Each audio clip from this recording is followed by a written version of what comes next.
বড় হাড়িত করে আজকে মেলাগুলা মাংস রান্ধিছি। আজকে তুলি 4 কেজি মাংস রান্না করেছে, কারণ মেঘনার মা বলছিল যে সে ঈদে গরুর মাংস খাইছে তারপরে আর খায়নি, তাই না তুলি? হ্যাঁ, তো এই জন্য মেঘনার মায়ের দিব আর চাচিক দিব। তো এই জন্য আমি আজকে একটু বেশি করে গরুর মাংস আনা দিচ্ছি তুলি। আসলে 1 কেজি মাংস রান্নলে আমার হয় না, 2 বাড়িতে একটু একটু করে দিতে গেলে কমও লাগে, খারাপও লাগে খারাপও লাগে, জিনিসটা। হ্যাঁ। হ্যাঁ। মা এলা দেখো তো, আর নাহলে হাঁড়ি থুয়ে আসেন নাহলে রান্নাঘরে। হ্যাঁ তুলা থেকে আসো। আচ্ছা আসো ভাবি।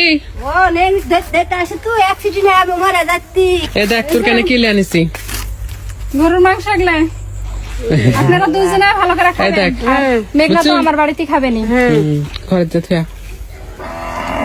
ভাগ্য ভালো যে হয়। হ্যাঁ এখনো চলো। কাম হয়নি। তো এখন যাবো আমরা কার বাড়িতে? শাশুর বাড়ি। শাশুর বাড়ি। চলো। শাশি, ও শাশি, এই বারান বারান, আজকে ভিতরে ঢুকবো না, আমার কাজ আছে মেলা। আমার কাজ আছে। আপনার যেন কাজ নাই। লেন তাড়াতাড়ি লেন। হ্যালো আবার দেখ, দাঁত বাই করে আছে। এই যে শাশুকে দিয়ে গেলাম, খাইয়েন। 1 কেজি আপনাকে দিছি, 1 কেজি অক দিছি, বুঝলেন নি? মেঘনার মাইক দিছি। ঈদের মাংস ঈদের খাসে না খাইনি বলেননি, তাই কেন তো দিয়ে গেল হার্ট অ্যাটাক করবো। না। জান জান আজকে সময় না কথা বলা, তুমি বাপ আলছে তো বাপে খাওয়াবে, বুঝলেন নি? আচ্ছা, আচ্ছা আচ্ছা। চলো।